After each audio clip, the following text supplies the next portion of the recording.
Hey everyone, Adrian here over at the Sampleist, and today we have something a little special for us all to explore, a new instrument from Cherry Audio.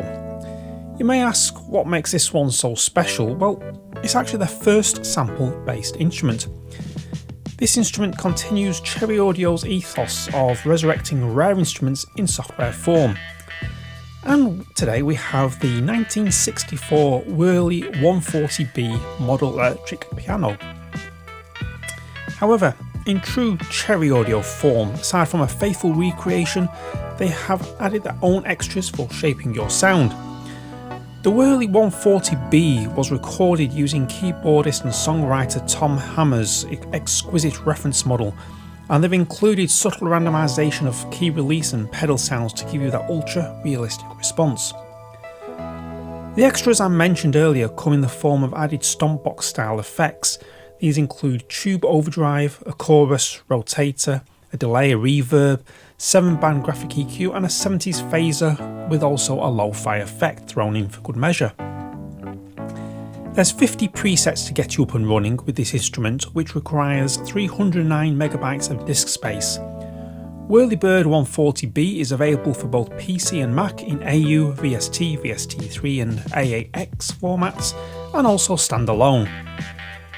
Both Mac and PC versions require 8GB of RAM, and for you Mac users, this instrument is fully compatible with the M1 or greater range of processors. Priced at just $39, let's take a listen to how this instrument sounds.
That's a beautiful electric piano. I really do like the sound of this.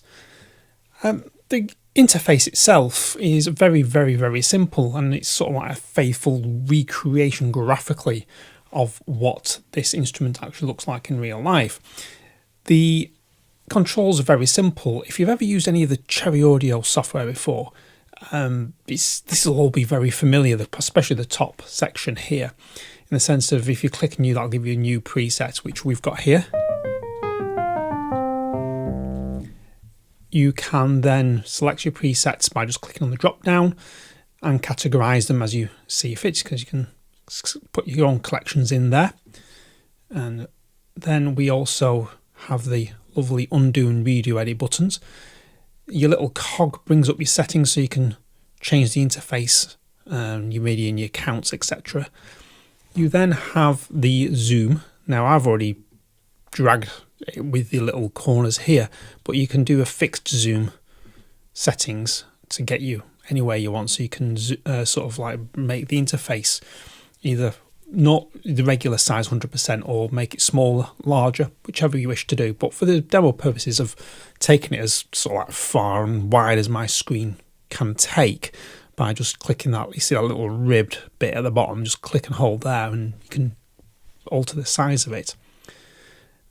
We then have the wonderful focus bit here, where these are a bit hard to see sometimes, so all you need to do is click on focus and straight away you can zoom in.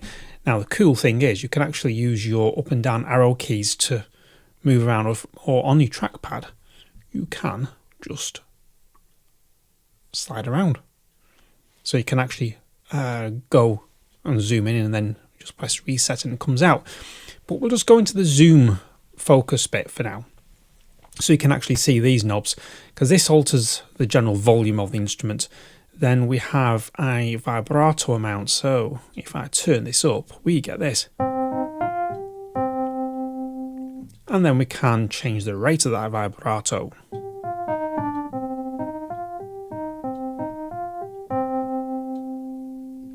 Now if I zoom off to the right, we can alter the tuning up or down a semitone. I'll bring that up back to 0.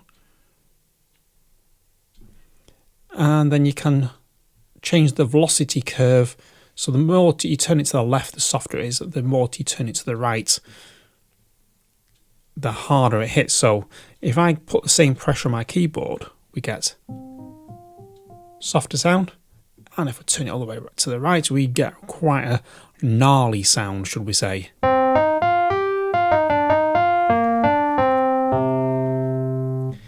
Now we've got an interesting one here, I'll just put that there for now, is hum. Now this gives you the sound of the initial preamp. So you can dial in some nice nostalgia.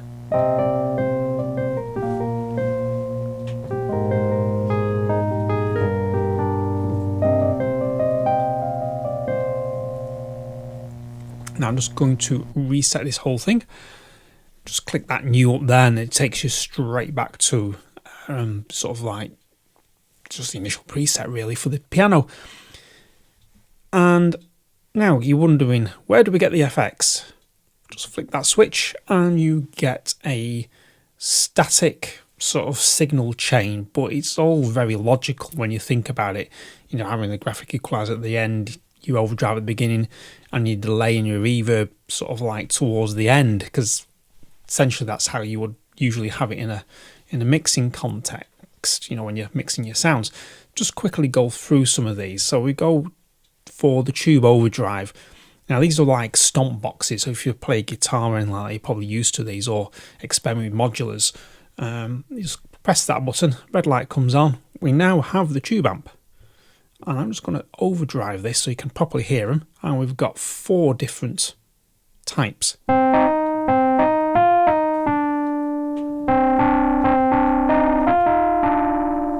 Now to get that lovely sound you need to use your your sustain pedal to get, because without sustain pedal it's, but with a sustain pedal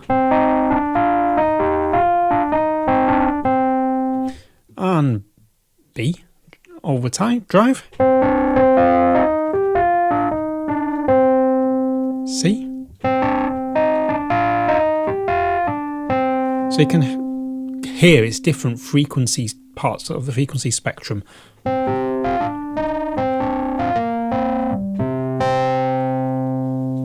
So it's overdriving different sort of the lows, the highs, and the mids. I'll turn that off, and then we have a phaser, and you can have that in sync with the tempo, or just in sync with this lovely knob here that sort of gives you the fixed speed. So no matter how fast your tempo is, the phaser will always act in a fixed speed.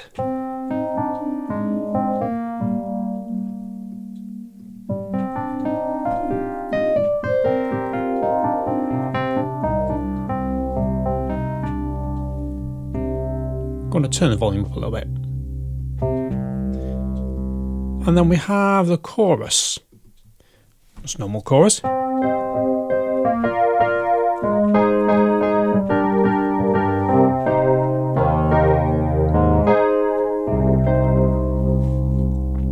rotator. I do like this little graphic here, this sort of glowing amp, the tubes.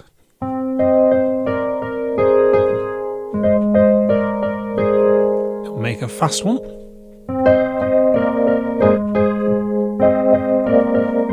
Valves, that's what I was thinking of, the word, not tubes, valves.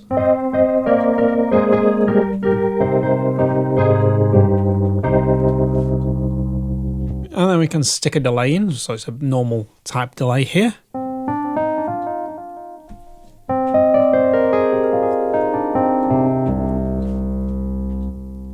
And then we have a reverb. Now, I do like this reverb. The spring and the plate pretty much is what you expect. So if I just turn this up to a about around 50-50 mix.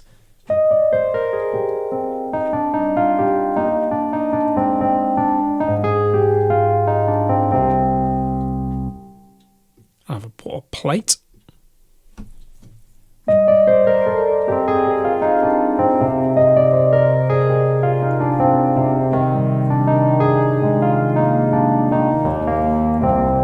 And that sort of thickens the sound up a bit. And now this last one I really like is Galactic. It sort of like takes your electric piano and makes it into a pad, and it also can sound like an ambient guitar as well.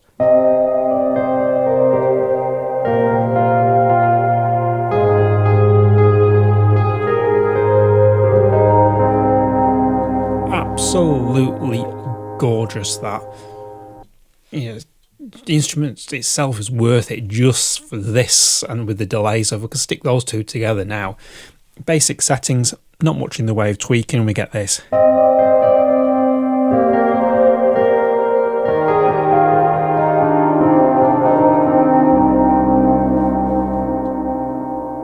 Beautiful. And then the last bit we have is the lo-fi, and this sort of sample rate decreases the piano. So we have the vinyl level, so we can get a nice crackle of a sort of record LP, which is nice. And we can also change the noise level up of the hiss, and then turn the sample rate down a bit.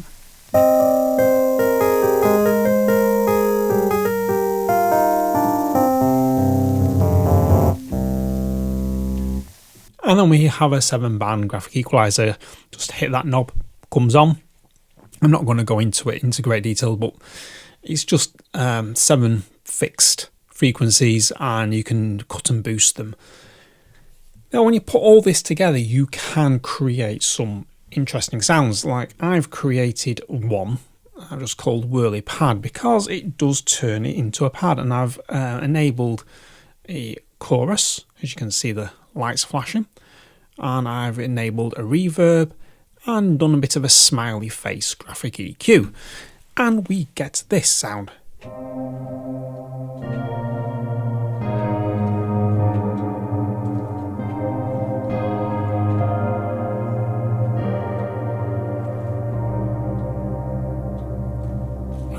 nice pad, really nice pad type sound. So there's enough there to sort of like design your own sound really.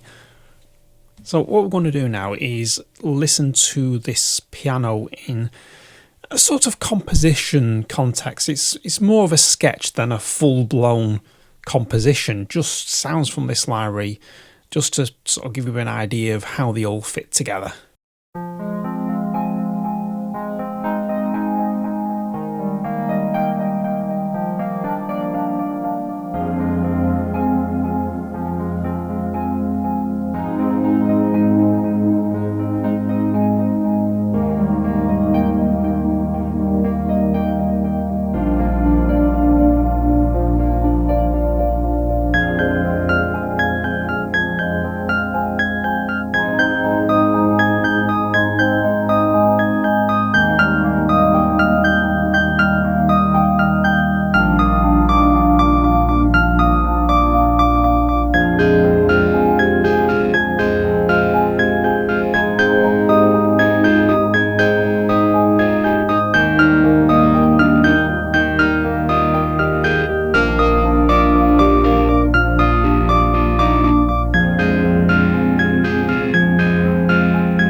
Okay, so that's just a simple sketch there, just to show you what combining a couple of the sounds from this library will achieve.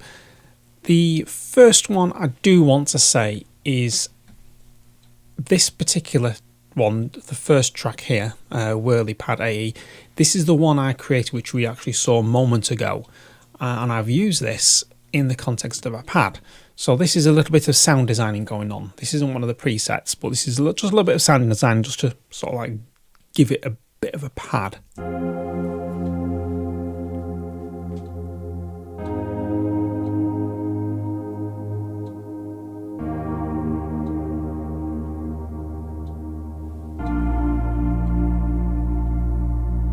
So a nice ethereal sound that, and coupled with that we used the preset Distressed Whirly. So I'll just go from here, and then when we get to the fourth bar, we'll bring in the whirly pad.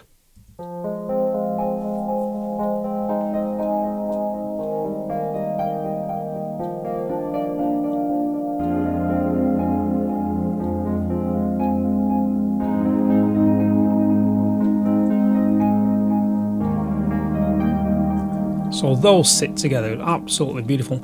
All these sounds actually are well balanced in the sense of the apart from the overdriven ones, you don't really need to do much in the way of sort of gain stage. You can see I've actually done nothing here with these sliders, and when I go into the mix console in Cubase, I've done nothing with gain staging, and they sit beautifully together. So we have another preset, All the Charm, and we have this.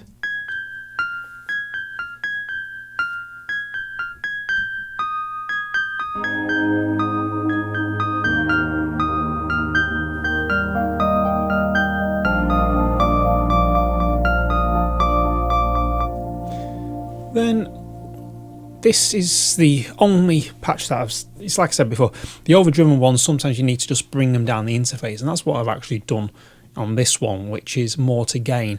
I've just turned the volume down a bit, and I've turned the overdrive just down a touch, but I wanted more of a sort of gnarly lead sound is probably the best way of describing it, slightly overdriven for this track.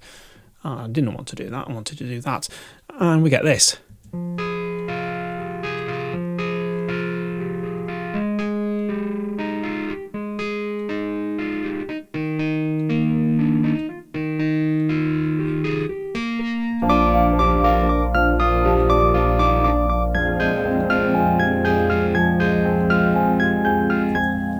So there we go. What I will say is, for this more to gain, is like what I said before. Just find me sustain pedal here. When we play this, if I play this normally,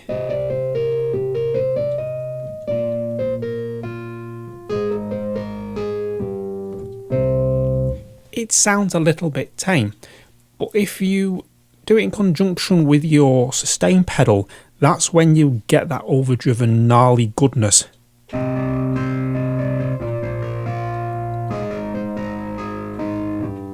That's because the harmonics from the last note run into the next note you're playing, and it sort of like adds to the overdrive. So a little bit of playing tip for you there if you want that type of sound.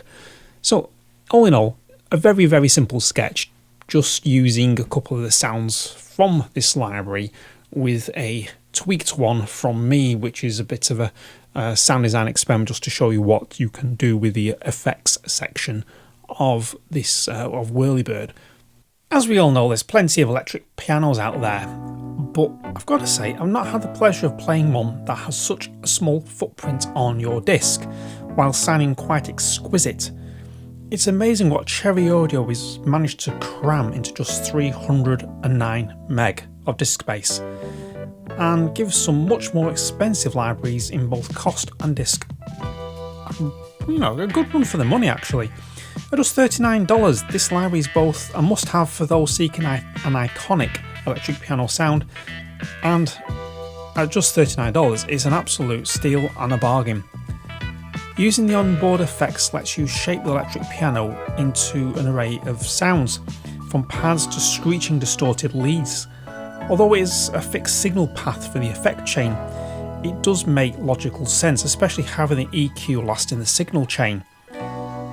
The graphic interface is nice and crisp as you can expect from Cherry Audio, and it has full resizing capability either by clicking and dragging the interface or selecting the fixed sizings through the drop down menu.